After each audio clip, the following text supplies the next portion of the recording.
It's Oklahoma Archery. Everything archery based out of Oklahoma for Oklahomans. Let's get it started. Hello, everybody. I'm David Bosca. I'm Neil Cooley, and y'all, this week we got Taylor Spoolstra on the podcast. How you doing, Taylor?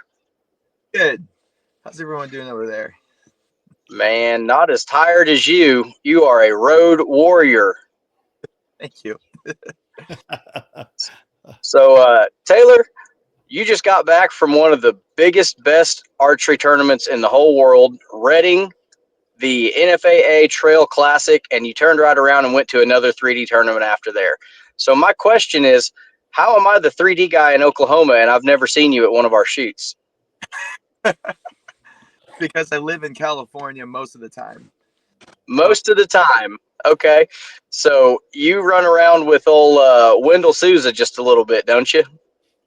So I've lived in California pretty much my whole life. 3 years ago, we moved to Oklahoma, Tulsa, or 30 minutes from Tulsa in Coweta. Okay. So far right side. What brought you out here? Property. Afford anything in California. It's crazy out here. Yeah, it's a little more affordable to get you some ground. Yeah, exactly. Just the politics and everything about California wasn't working. So about 3 years ago, I have two sisters. So a nice little family unit. We all moved to Oklahoma. So I was there for a good couple months. I went to the local range. I checked out a couple shops, but I didn't really do any tournaments over there. Unfortunately, I should. I definitely need to check out Oklahoma archery a little bit more. But yeah, just Reading and all the tournaments up here, the whole Outlaw series in California. Pretty good stuff. Would you consider yourself, if you had to pick, more of an indoor shooter or more of a skinny arrow shooter? I like both. I like indoor a lot. I went to Vegas. I made the shoot off in Vegas. So I like indoor a lot. I've been to Lancaster for their indoor tournament. Didn't make the shoot off there. That's pretty hard to do, but I like both. I definitely like both. I would say 50-50. It's all archery at the end of the day. So I can't pick one or the other. Maybe outdoor. If I had to pick one, I would probably say I'm a better safari orange dot outdoor. Have you shot much 3D? This Stars and Stripes tournament was pretty much my first ASA style or IBO style 3D. That was my first one. I haven't really done a lot. The game is super fun, super challenging, and I'll definitely be back. I plan on going to all the ASAs. There's three There more. you go. London, Kentucky, and then two other ones, right? Yep, Metropolis and Coleman. I plan on going to them. So there you go. Are you going to shoot in the known pro division? pro, yep. There you go. Well, tell everybody real quick before we get too far down the rabbit hole. Tell us about your equipment. What are you shooting? I'm shooting a Hoyt Concept 40 with spec mods. So Hoyt Concept 40-inch. I'm now going to be shooting bowfinger scope. So the whole bowfinger setup. I have the Specialty Archery bow doodle. It's basically a Amsky drop away, but made by Specialty. Limb driven rest, ramrod stabilizers. There you go. Very good stabilizer company. They're really cool. Yeah. Site. Yeah. What's your arrow build? Arrows for outdoor stuff. X10 Pro Tour 380. X10s. For 3D stuff, I'm probably gonna be running the drives. Probably 27, maybe play around with gold tip as well. But Probably Easton Super Drives. I'm still trying to figure out the arrow set for that. That's still in the works. But for outdoor stuff, I've always ran X10s, the Pro Tours. How much up front on your outdoors? 120 grain. There you go. Yep. Got some zip to it then. Yeah. And there's not a rule that says you have to shoot a line buster for ASA style. A lot of people do it, but if you're good enough to just not miss, I mean, Broadwater back in the day would carry an X10 and look at the opposite side of his sight tape, and he'd run 2 out of the same bow. We just had Nick Ingham talk about doing that, and for most Oklahoma people, that's kind of unheard of. But I definitely could see the benefit shooting out to 60 yards, having a skinny arrow you could shoot with confidence. Yeah. So I learned a lot at Stars and Stripes. This was pretty much my first really competitive 3D, because Tim Gillingham showed up, Zach Hodges showed up, and they're 2 amazing shooters. And that was some of the tightest, most competitive archery I've had. That was super fun. So I was shooting 23s. They were both shooting. Tim Gillingham and Zach were shooting 27s. And there was a couple 3 targets where I needed a 27 to catch those lines. Competitive, and I probably beat them if I had 27s. It was tight. It was really tight. You are ready and qualified to shoot 3D if you say a 25 or a 27 would have caught that line. 100%. It's when you're competing against those guys, every little piece of the setup will matter. Literally, one size arrow up would have made the difference. Well, what do you think your secret sauce is that makes your setups? The best thing I do the one thing I focus on is the aim. I need a bow to aim right. Bow to work with me. The aim portion of the bow is the most important for me. And would you say that's in cam timing, loop or D loop height, ABC? Do you do anything on the limbs? You play with all of it, basically. Yeah, draw length. Okay. Draw length is very important getting a bow to hold right. I play with the draw length.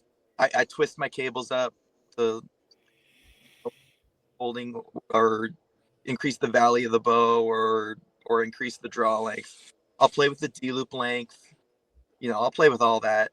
And then tiller, I play with the tiller a lot on the bows. Yeah. I like a lot of front weight on my stabilizers. I run like a 1-to-1 ratio, so I have like 18 ounces on the front, 18 on the back. Ooh. So it's like a pretty 1-to-1 ratio. But if I shoot it, it'd be way too heavy in the front. I won't be able to keep the pin up on the target. So I play with tiller. I adjust the tiller, so I loosen the top limb bolts and tighten the bottom. So do you like it pretty fair off? I mean, 1.5, 2 turn. Yeah. Yeah. Two turn. Yeah. So question on tiller tuning, because I'd heard it explained 2 ways. I'd always run my draw stops to where they hit the same point. But if you're tiller tuning, I was told recently that you are not supposed to retime the bow after you make those adjustments to get it to lift that low hold up. So is your bottom cam hitting first after you tiller tune if you're taking out of the top?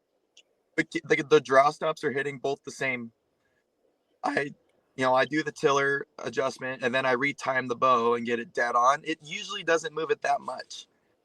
It doesn't really move the timing that amps on the Hoyt bow. Maybe it does on a different bow, but I run the timing dead on. Everything else is the same. My loop height pretty much through the burger hole or slightly high through the burger hole. And the timing is dead on. Like everything's the same. Is the limbs are because I back them out, not pulling it hard. The bottom limbs are stiffer. Yeah. That's the only difference. Like timing's dead on, everything's work pretty good. They're all the same. The timing's There you go. Yep.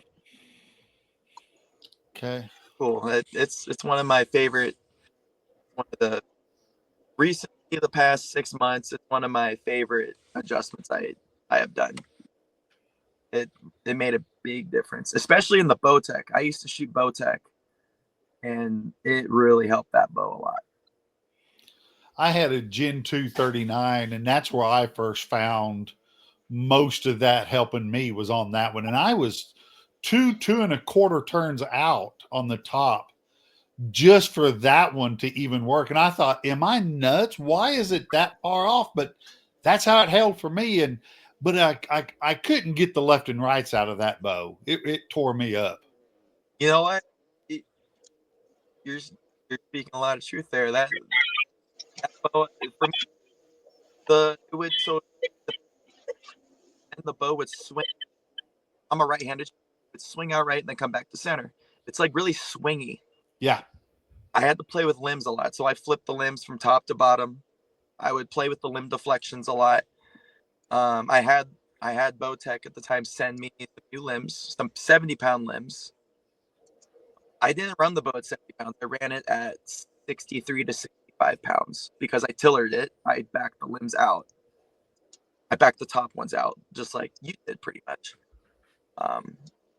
It made a huge difference. Playing with those limbs really fixed the left and right on that bow. And they got limbs how a bow aims. I think it's one of the main factors. Yeah. I've heard a lot of pros will get a box of them and just start cycling them in and out. And, shout out to the companies. If you want to send one archer with one bow, 40 different limbs, that is the kind of support that this industry needs. Yeah. Yeah. Sometimes it's needed. All the products are amazing. Everyone makes a great bow, but some bows, like every bow has something that it needs. Some like there's always some little thing on every bow, the Hoyt, on everything. So absolutely. Yeah, and I think it's the finding what works for your shot style. This bow does this, that one doesn't, but I don't have that issue within me. So you got to find that one bow, which it's a tool, that one tool that works for you. Yeah. Exactly. Yep. So how long has it been since you shot a Hoyt? Is this the first one in many, many years, or have you come back to Hoyt? Back in 2013, it was my first real bow. Like, so a Hoyt Carbon Matrix. It was my first, like, so I guess yeah. This year I'm back to my roots. I guess back to a Hoyt. I've heard I've heard it's a good one. I've heard it's a good rebound from the Stratos, because I don't think there's anyone out there that liked the Stratos. The Stratos had some problems. But it's kind of like an Invicta. It's a bow. It's a very good one. Their new cam system is great. I haven't had any complaints with the cam. It's very smooth and works very well. It's a forgiving cam. Right. The bow is great. I've heard it's the closest thing to the old Pro Comp Elite XLs from like 2013, 2014. And that was the last one of them that I shot that I really, really agreed with. And man, I don't know. Yeah, it's a winner. I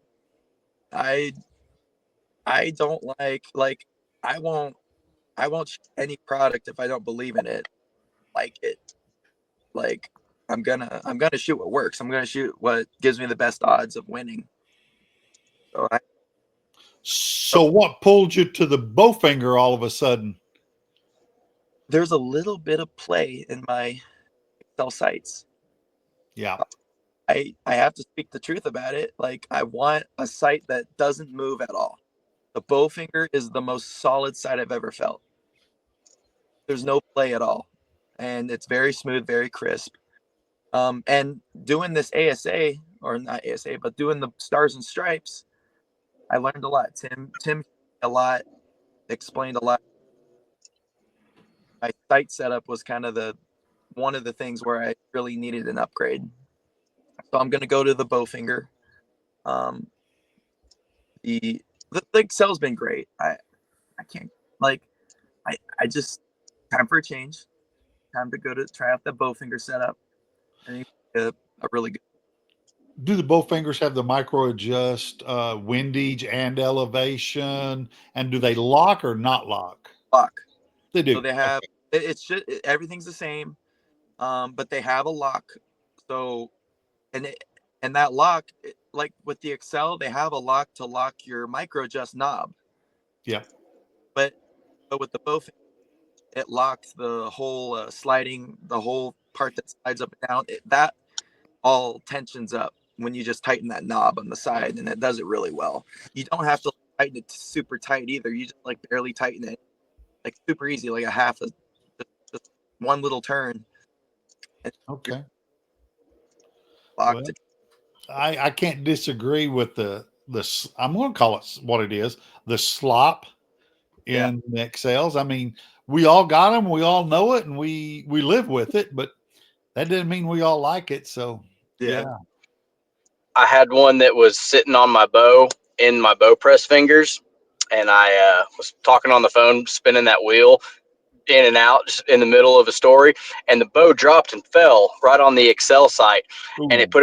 put a big gouge in it, and it had a bunch of play.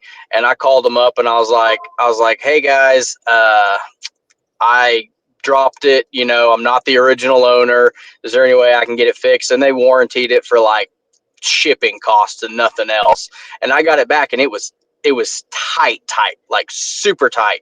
And I've shot it all year, and it's right back to that typical Excel where you can kind of give it the little where's the, and it's because those, I shoot a Shrewd Optum, and it's heavy, and I've heard that any modern scope with your sunshades and everything is just gonna, they weigh too much. You know, they gotta design a sight to withstand that amount of weight on your scope housing when you put the lens and then the little yellow lens behind it and both sunshades and yeah, it gets a little heavy. So I've got a B3 sitting on my front porch right now waiting to go pick that up, and if I don't like that one, I'm going straight to the Bowfinger myself.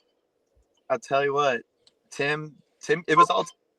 He's the one that really turned me on to it, and there was a couple other guys too, and they all said the same thing. Like they love the Bowfinger. All those guys up there love it, and I've been looking at it for a good year. Like it wasn't just Tim that showed me. Kyle Douglas was at Reading. He's like, you really need this sight.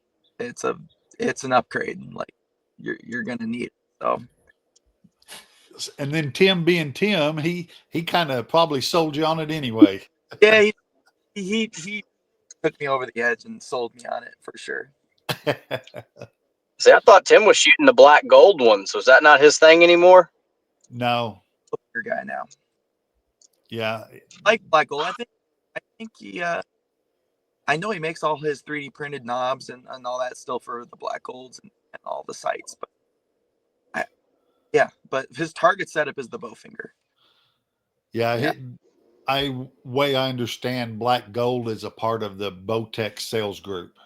Yes. It's all owned together, and when one contract cut, it cut all of them. The messy politics of archery. Yeah.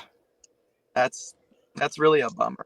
I hope I hope it all gets better in the future. And I love Bowtech. Bowtech makes an amazing product. Virtue, that lightweight magnesium riser. It's expensive, but I shot that bow. I felt it. It's pretty cool. That's a cool bow. It makes a good product, but everyone makes a good bow now. But that lightweight material is pretty cool.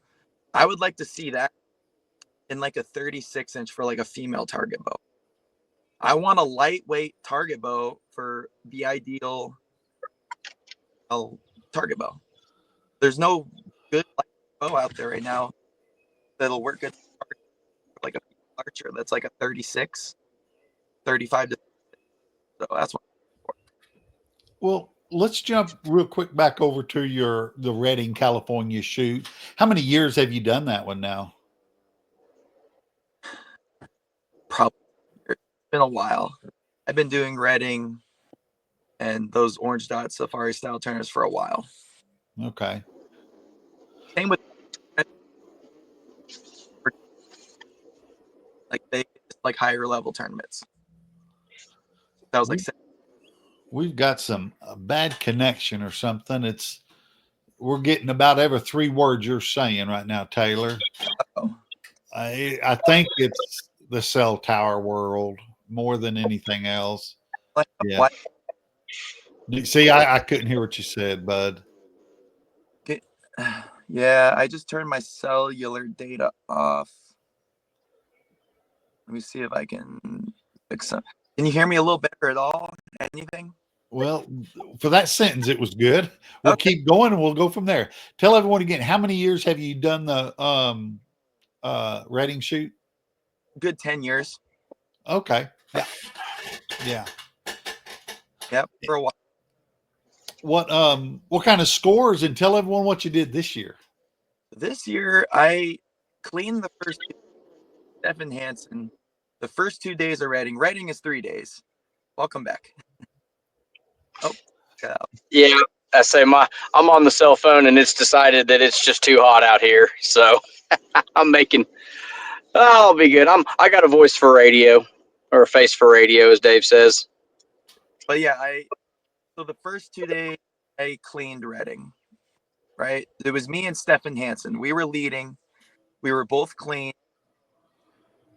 So going into day 3 for Sunday, it was really windy. So chances of cleaning Redding were really hard. I felt confident. If we had a good Sunday, I felt like I could have cleaned it. I was really confident. My setup, my marks were on, everything was good. But the wind, with wind, no one's cleaning it in the wind. So Stefan dropped 2, I dropped 3. Stefan shot amazing. Like he put on a clinic. He was really dialed in. But I was right behind him, so there was a 3-way tie for second place. So me, Louis Price, and Kyle Douglas. All 4 of it. No. Louis Price, Kyle Douglas. Yeah. Me, Louis, Kyle Douglas. We were all tied for second place. Louis put one in the dot. I was just off the dot, and Kyle Douglas missed low. He was low. I took third place. Well, congratulations. Thank you. That's fantastic. I mean, only to drop just a couple of points.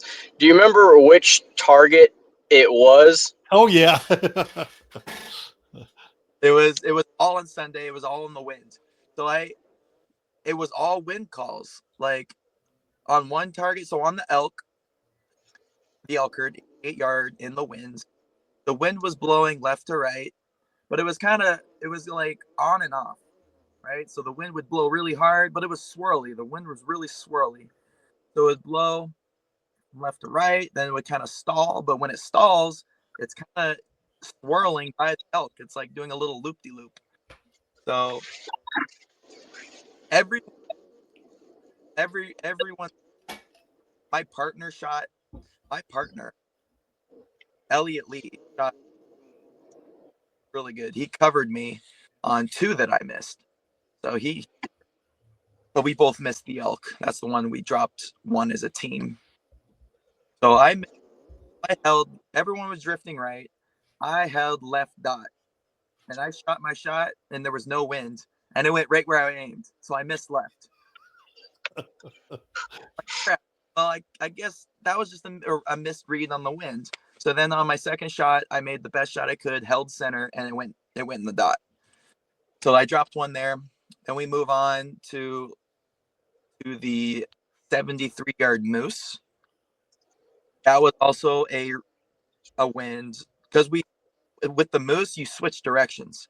So the elk were shooting one way, and the moose were shooting direct opposite. So the wind was right to left. We were sitting on the ridge, so the wind just comes right over that ridge, just rips hard. So that one I missed left. Based on the elk, I'm like, well, I guess my arrows don't drift much. So I aimed center dot and it went left.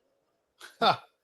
Okay, whatever. There's another one. So then I held a little bit right and I hit the dot on that one. So dropped one there. And then the next one was it the moose? It had to have been the moose. Yeah. 77-yard moose. And that one was also very windy. But it wasn't as windy. It definitely drifted more than I thought it would. I held pretty center dot, and it drifted right. So all three of those misses, misreading the winds, or something happened. But every time I shot my shot, I put the pin right where I wanted, and I shot it. So it wasn't like I bobbled and missed the shot. So I was really confident in my shooting. If there was no winds, like my shots were going pretty good. I was like, every time I shot the bow, it where I wanted it. I just misjudged the wind. So Is it typical? Because I've never been to Reading. So for everybody out there that hasn't, is it the most common to aim off, or are you adding clicks to your windage on your sight?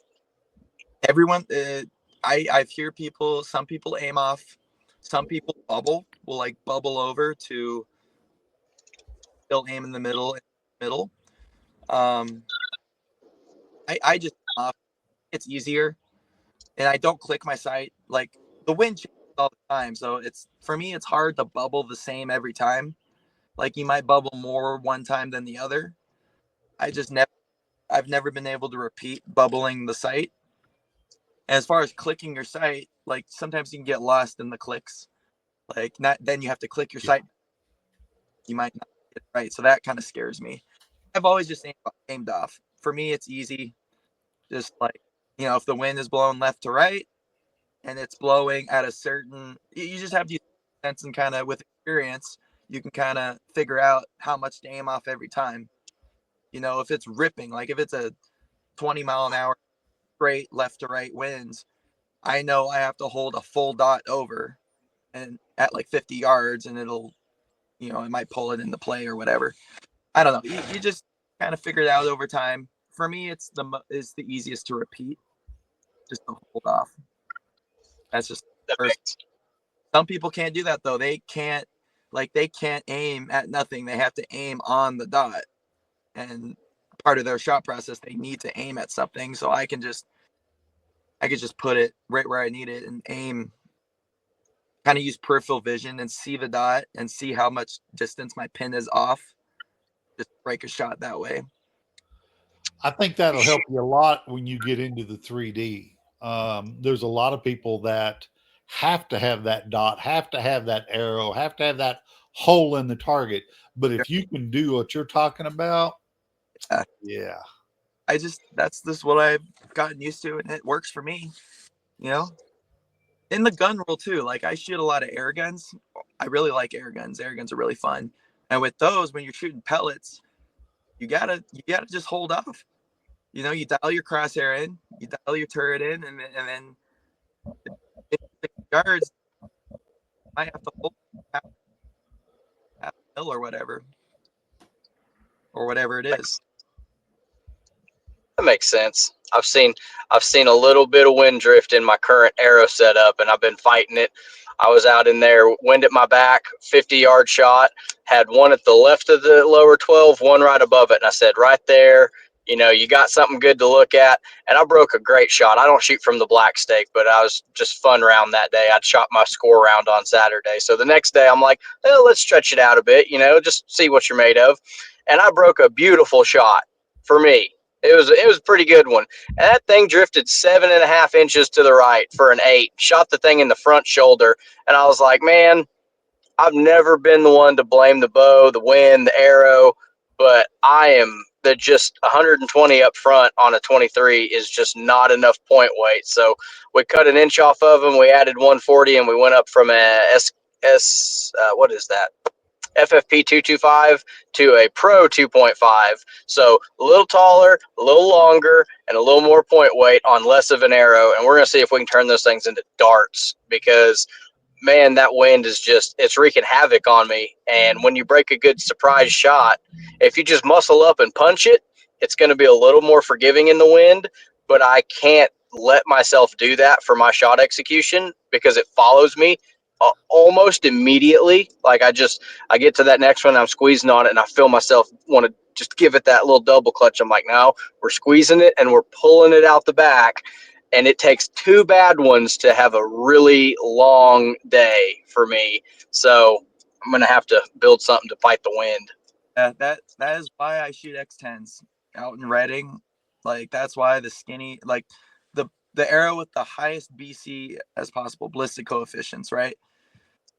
Yeah, you need a small, heavy arrow with point weight. Yeah, the smaller you can go, the better, I found, for that style. But 3D stuff's going to be a learning curve for me. I've never really shot a fat arrow at 50, 60 yards. It's always been 20 yards for me. So this is going to be different. This is going to be a learning curve, but I think I got it figured out. I'll build a better arrow setup for sure. A lot of point weight does good. And on the known game, I don't think those guys are shooting nearly as fast. Everybody's all about getting in the 270s, 280s foot per second for the speed. And there is a little forgiveness built into speed. The quicker the arrow leaves the bow, the less time I have to do something stupid and mess it up. But I think some of the known guys, like I don't know what Kyle Douglas is shooting foot per second, but he's got that big 4-fletch Q2I on the back and very probably heavy point weight. If I was guessing, he might be in the 250s, 260s. Yeah. Yeah, 100%. That's exactly what Tim Gillingham was saying. Build your arrow setup to where you're in the 270s, 280s. Right? If you're in the 260s, 250s, that's just too slow. You need to either lighten your point weight. You need to do something. He wants, like, he really hammering home, like, build your setup. He says all the time, you don't build a house with the same nail. You use different nails, right? There's a different tool for the job. There's a different arrow for the discipline that you're using. You build the arrow for the game you're playing. So you're telling me build an arrow setup for, 270, 280 feet per second. Try to get him away with enough point weight, right? He wants me to run like a 140 grain point, but still be able to be in the 270s, 280s, and then get the right amount of fletching to the arrow. Is your specialty archery rest a swap rest, or are you having to run a second bow? You can swap it, but I'm running the same rest. I'm just gonna run the same rest and just tune for whatever arrow I'm using. Yeah. I have one bow. I have one setup. So I've always been that way. I like to have one perfect setup for whatever I'm using. But it's kind of hard, like when you have getting ready for different style tournaments, you have a different bow to set it up. But I don't know. I've always just whatever I'm doing. So when we seen you on the line up there at the shoot off in Vegas, is that the same bow you're shooting right now? Yeah. Yeah. Same. You want the same draw length, you want the same holding weight. I think the only difference would be your peep sight height. Because for indoor, it's just 20, keep it nice and comfortable. But for 3D, you want it closer to being comfortable at the longer side. So if you're in the 60-yard known pro class, most of yours are going to be between 48 and 58. You want to be smack dab comfortable at 54, 55 yards. Because when you get one that's, a close one that's 38, 39, 40, you can peek up there and you can see that one just fine. But if you're always scrunched down like this, trying to get into your bow to shoot 57 yards, it's like, man, it's not a comfortable day trying to get in there down low. Field's the same way. Everybody wants it super adjustable for like your 80 and 70 yard walk up, and it's like you're only going to have that 80-yard walk up one time. You know, you're going to have a 80, 70, 60, 50. Most of them are going to be like, well, I don't know what the average is, like 42.5 yards or something like that for field. And it's like, that's where you're going to make your money. You know, that's where you're going to get the majority of your work done. Oh, exactly. Yeah, I have the same draw length, the same stabilizer, the same setup. The only difference is the peep height went a little lower because I dial my sight to, for redding, I set my sight for like 60, 70 yards, or my peep height. So I set my sight for like 70 yards, have it hitting middle, and then just fine tune height. And I have kind of a low peep. So sometimes I struggle getting 105 yards. I like to have my sight have the ability to go to like 105.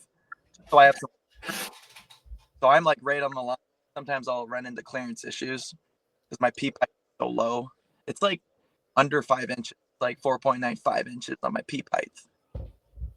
So yeah, that same setup and just my height for whatever discipline it is. You know, for 3D, I'll probably set it for like 50 yards. Set my sight for 50. Fine tune the peep height for that. What are your initial thoughts on course management, shooting the 3D, shooting ASA style 3D? Are you looking more at aim at the top of them and catch a few, or are you looking at aim right in the middle of them, Ricky Bobby, if you're not first, you're last? I've never shot an ASA, so I shot the Stars and Stripes one, but the Stars and Stripes was IBO, so it was 10 or 11.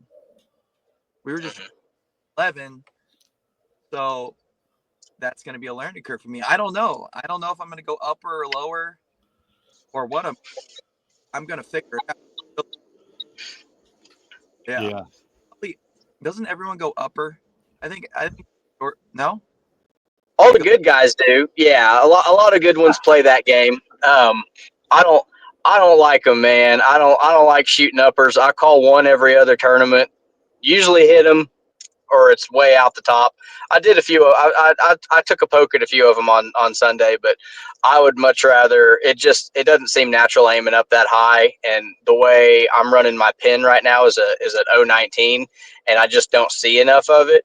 Now I've got a 15 and a 10 headed to my house right now. If the UPS guy would quit hosing me, I could maybe be good at archery again. But until he shows up with that smaller pin, and then you got to go back to, you know, what clarifier, how much does it wash out? How much can you see? How far in or out your scope is? Because if I push it out far enough that I can get good, you know, clarity and get some good magnification, I'm seeing a lot of shake, and I won't let myself execute if it's not there. Like, oh, it broke down in the leg. Well, if a pin was down there, why were you squeezing on it? It's like, well, you're running a 6 power with it pushed all the way out on your sight.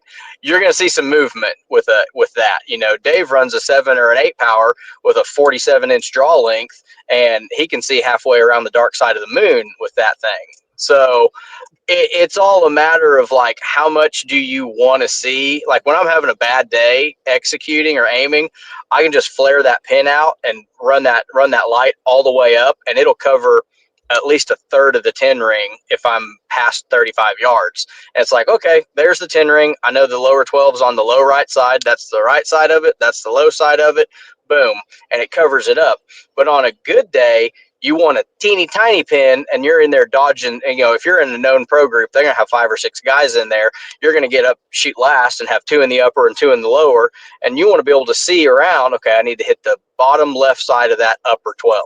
And you need to be able to see around the arrows, see the part that you're looking for. And you get a lot of that pin in there. It's like, man, I could aim if this thing wasn't so daggum big in my sight picture right now. But it's like having that annoying friend at the bar that's talking to the girl you're trying to hit on. It's like, come on, man, let me get in there and shoot my shot. Exactly. I had so me and Tim Gillingham, we were glancing each other out. I had at least 2 misses where I smashed Tim's arrow. He blocked the 12 from me, or the 11 from me, and I missed because it hit his arrow and glanced out. I'm gonna have to on those 12s. On your ramrod bars, I'm rolling the ramrod vectors. Which ones you got? Beasts. The beast. Yeah, I can see it with the weights you're running. Yeah, I love the vectors. I've ran the vector for years. The vector can handle up to 20 ounces of weight, no problem. But the beasts are very nice. The beasts are definitely stiffer. It's just the next level up. Yeah. And it keeps the bow really quiet and really nice. They're winners. They're good bars. Yeah. Do you have the tungsten weight inside the bar? Yeah, I got the tungsten powder inside. I do too. I like that. And I've been running their 4-ounce capsules too. That even deadens it that much more. They're pretty smart over there. They really get behind the science of what the best stabilizer is, and the taper of the bar. They really think about the bars. It's not just a tube they put end caps on. They really out and get the right stiffness, the right feel for the vector, and they got the beast. Those are kind of three that'll give you, like, whatever weight you run. It really allows you to dial in the setup and get the perfect bar for your setup for the amount of weight you run to make your bow feel. You running a 30-inch out front, 12, 15 out back? 30 out front, 15 out back. Sometimes I run a 13 and a half, but right now I'm running the 15 out back. That's what I've been rolling. And actually this morning I pulled out my 27. There's just something that just helps me keep that from sashaying back and forth. And all I did was add 1 more ounce to the front of a 27 after dropping from a 30. Yeah. And gosh, I think I might like that. Nice. You're gonna hurt your back bending down to load that arrow when you stick your bow on your toe. That's true. But 27s work pretty good. Yeah, my whole philosophy with that, Neil, is I'm aiming out front, not down on my toe. So I'll take the bend over versus it's all about that shot. Exactly. Yep. It's gotta aim right. I think I'm going between 29 and 28 and 3/4 draw length right now, and I'm looking for that perfect measurement. The good side is I know it's in there somewhere. The downside is I'm gonna have to learn to read a tape measure. I'm gonna have to learn to look, and I can't see the little tiny little ones in there. I'm just like, is that a 16th or a 32nd? And then I've lost count of where I'm at anyways. It's like, all right, we're just going by feel at that point. Yeah, it's all feel like once you get the spot where you're drawing, where it ain't good, it's predictable. It's not too tight of a fast sight picture, and it's not too. If you get that money draw length, you'll know it. It'll, then note it down. Write it down, note it down, because strings stretch, strings will move. So definitely, once you find it, you can always, because if it starts to get a little off, go back and make sure it's still dead on, or exactly where. I forget what pro it was. They did a podcast and I listened to that and it made so much sense. And I've got an aluminum arrow that I did this with because every bow feels so different from the angle of the handle to just everything on it. He put his bow in a draw board and measured from the curl of the grip, right at the throat of the grip, to a point on the string, the front of the D loop, the back of the D, whatever, wherever you want to measure. And then he turned around and then measured it to like the burger hole. Yeah. And then that's where he put a dot. And then now every single bow on that arrow has to be from that throat to that. And then he has that exact measurement every time. I think Ace Coleman did a podcast with him. I forget his name, but I recently just listened to that podcast you're talking about. Yeah. What's his name? But that was so enlightening. That's just the simplest way, and by God, it works. I've done it. Yeah. No, that's a good. That's for sure. I put my 37 on the draw board, and when I set it up and it was shooting so good out of the box, that measurement between the throat of the grip and the middle of where the string is, not counting the D-loop, just the string, it's 27 and a quarter. I measured it the other day. It was 27 even. So I did have a little string stretch on my stock strings on my 37. So gonna get those off there and put some Summit bowstrings on there because I don't think those things move quite near as much as the ones out of the box. But yeah, and I remember a couple weeks back I had to move my needle a little bit, and I was like, man, I feel like my peep sight's not in the wrong place. I feel like it's not aiming as good, but we're in the middle of something, so I just put a yard in or out of it and just kept going. Sure enough, when I went back and measured it, it had stretched enough because I think I put out of the box it was supposed to be 29 or 28 3/4. 29 draw length on the mod position was past that, and I wasn't going to let we're not going to let twists out of it. I want more pounds, not less pounds. So we put it at 28 and a half and twisted it up to it. I think I was getting 64 pounds out of a 60-pound bow. Like, yeah, it had 9 twists in it, but it got that draw length exactly to where I wanted it. And I'm like, axle to axle is it's like speed limit signs. It's suggested. It's not mandatory. It's just more of a, hey, maybe do it this way. But yeah, I'm gonna go put about 3 in it and see if I can get a little bit of that back. Yeah, there was a point where I was tweaking with my bow. My bow was in the press every single day. There was a point, like when I was trying to get the setup dialed in for a full year, like I would just tweak the bow to death. Like I would try to find it. I finally, this past year, I found a good setup that works. I started shooting a whole lot better. Once I adjusted tiller, I feel like my scores have improved. Once I really got the bow to aim really good, everything just got a lot better. But it took a while to get there. It took years. It took years to really dial in what setup. Oh, it has to be proven with over time. You gotta make adjustments and let the scores talk. It needs. That's what I look at is you got to shooting it is good, but ultimately sometimes it's about that score.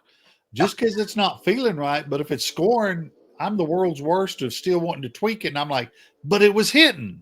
Yeah. Right. Once you find it, like you gotta slow your roll down. Like there's a point where less is like, yeah, tinker, get there first. But once you're like in the ballpark and you're there, you're really close. Then the smallest little adjustment difference. Yeah. People don't take the time to do it. That's what indoor season's for. Because indoor scores just don't count. They don't matter for anything. It's Here like we go. It's like the first infantry guys running out there. Like, this cannon fodder, man. Like, I put draw stops on. I adjusted my mods in the middle of a scoring round one time. I was like, I think this will hold better. It didn't. It was the wrong direction. My draw length was already too long, and I was making it longer. But now I know for sure that 27 and a quarter between the throat of the grip and where the string stops moving, that's the sweet spot. So, it's like, don't reinvent the wheel. You got a good play drawn up, just run it. Yeah. And yeah, once you get the draw length, then it could be stabilizer weight ratio. Then it could be maybe a small little tiller adjustment. Maybe your loop, maybe you can move your D loop up or down. Like once you get the draw length, then it's probably something else if it's not quite right yet. It could be, you just gotta look at the patterns. Look at the patterns and how you're aim, what pattern you have in the aim. If it's like fast, if it's not specifically up, down, left, or right, if it's just kind of moving all over, but it's moving a little fast, maybe a little more mass weight, maybe a little whatever, just one thing at a time. Yeah, you can't throw 3 things at it and know what fixed it. Have you seen any of the Accu systems yet? The little gyroscope looking things that like Paige has got on her bow. Have you played with one yet? Oh, no, they're cool though. I think that would help a lot if you have a jittery sight picture. If you're like bouncy, jittery. I don't feel like I'm jittery or bouncy. My sight picture is more floaty. Like it'll just drift. It's like I'm on a boat sometimes. I'll just like float around, but I won't like bounce or jitter. So I don't know. It might help. I haven't tried it yet though, but I've seen them and people talk about them. So I've got one at home. I'm waiting to play with, and it's like well, I don't really want to mess with my bars, but the one thing I'm told is like you have to start all over on your stabilizer setups, and it's like, I thought I had that figured out. If I were to try that right now, first thing I would do is measure what my bow weighs. Take it, get a measurement with the weights on, everything on. Say it's 9.5 pounds, right? Take that and then measure the device, measure the wire thing. Say it's 8 ounces. Well, now you got to shed eight ounces off your bow, right? Try to keep the mass weight the same. Keep every variable the same. So the only variable is you're adding the device, but your mass weight is still the same. The Yeah, balance, because if you add just mass weight, the weight alone is going to slow it down. yeah, You may have that what's that called? The placebo effect because you got more weight. But yeah, can you hold that much weight? right. So if you already have it rolling, it works pretty good. One variable, keep the same. Now the only thing we're changing is the actual wire that will correct the shot. Because Yeah. throw that on, your balance point's going to change too. Because it's not, you can't just add it directly under your grip. The balance point will change. So maybe you have to change because you can only put it on your front bar or your back bar. So the balance point changes. It's going to change a lot. Like that thing that you're going to have to really tinker with it. But that's what I would look at. I would be like, all right, we got to keep the mass weight the same.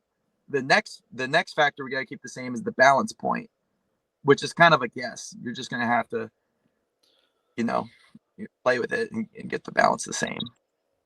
But that just the wire, it makes probably will be good, especially as the shot breaks. So I don't know how much it'll help in the aim, but once the shot breaks, the bow I think is going to stay more planted towards the middle. It's going to stay on bullseye when the shot breaks and the arrow's traveling through the string. I think it's going to keep the bow in the middle longer because that's the way it works. Yeah. That's what that is with that. But we'll see. I think it's gonna be good. I've got a little bounce in mine when I get fatigued, and it's like, oh, little hiccups in there, and it's like, I don't know. I think it'll help. If there's bounces and whatnot, it'll probably correct really good. Yeah. It's gonna make Wendell's list of what is it, bullshit archery product of the week spotlight. Maybe I'll get one and try one, and then I'll have to do an update with him and say it's the best thing in the world. At Wendell, the new best thing in archery right here. Yeah, because I know it has to do with the wires. There's one set is stiffer, and then the other set is not as stiff. And if you got up and downs, I don't know the configuration, but I do know you turn it to what your sight picture looks like. Exactly. Yeah. The weaker ones on the bottom set is for when you have dip bangs that go a lot of the time. So, or the one with different variances is for when you have dip bangs. I don't know if they're supposed to be at the bottom or the top. I think stiff on top, weak on bottom.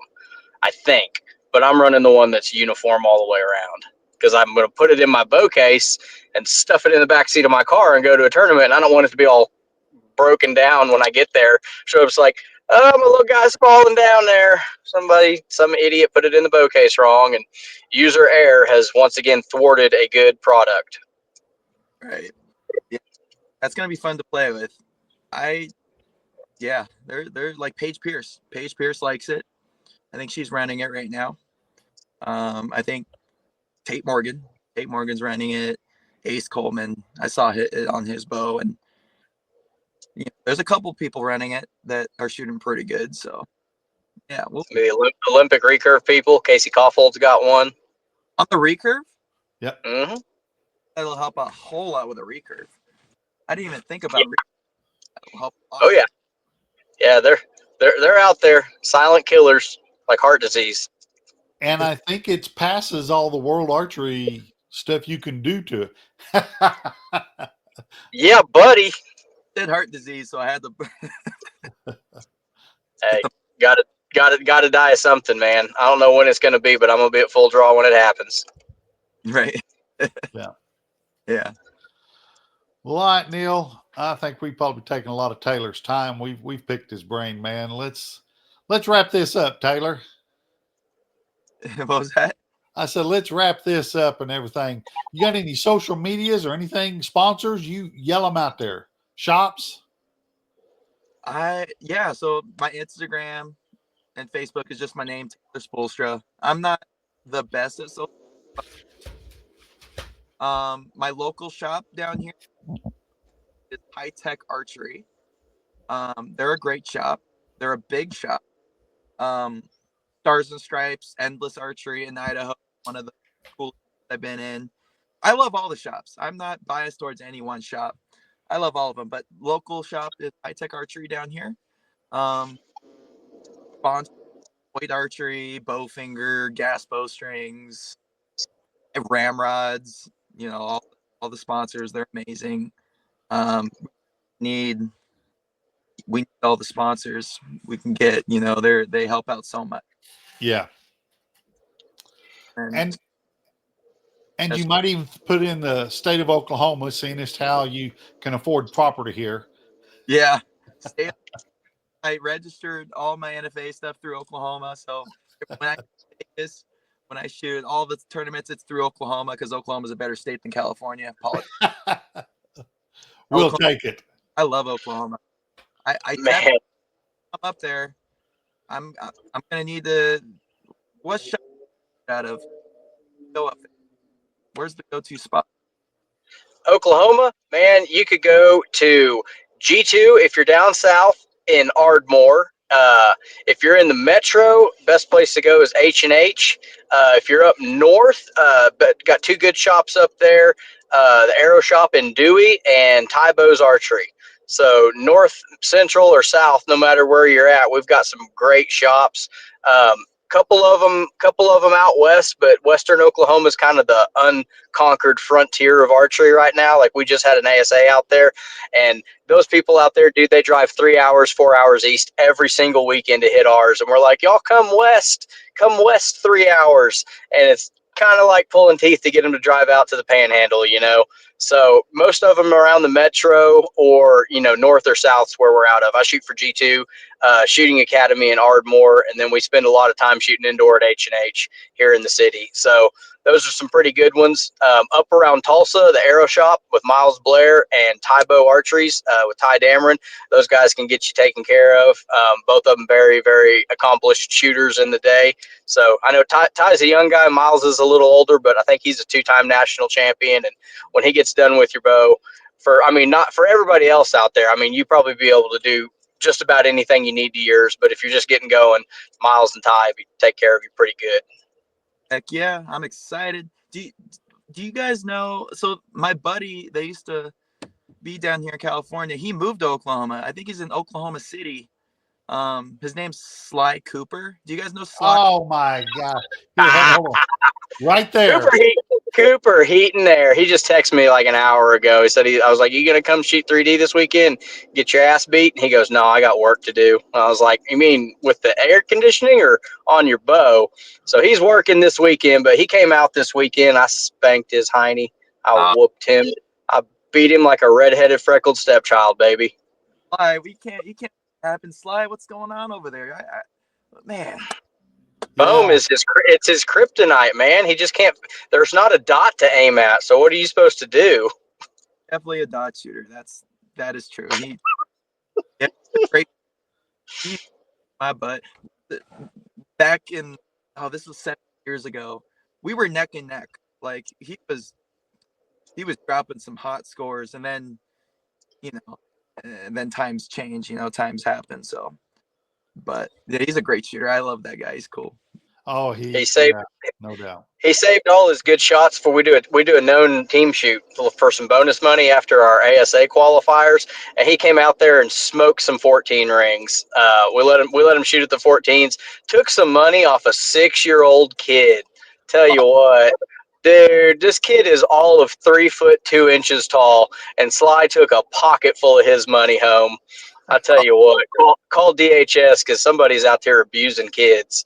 Um, but yeah, big shout out to Sly Cooper, huge supporter of the podcast and everything archery in Oklahoma. We like the heck out of that guy.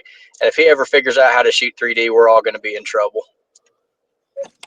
I love it. Oh, he's gonna get a kick out of that one for sure. Yeah. Oh, yeah. Hey, he's been invited on the podcast to defend himself several times, but he's not convinced he can get over his camera shyness. So until he does and figures out how to aim at a 12 ring, we're just going to have to keep dragging his name through the mud. Dang, it's camera shyness. Man, I'm probably the most shy person there is, but I guess I can. Yeah. Yeah. Well, Taylor, thank you for taking time to talk a little bit of archery with us, man. We hope you see you around some of these Oklahoma shoots and don't get stuck out there in communist land too often. No, thank you guys so much for having me on. This was great. This was my first visual, camera podcast. So this was pretty cool. Thank you for having me on. Man, you bet. We appreciate it. We do have a little bit of upgrade in Oklahoma. Yeah. All right, guys, we appreciate it. Thanks everybody for listening. Hit that like button, hit that share button. You know the story. That's all. We're out of here. Y'all be good.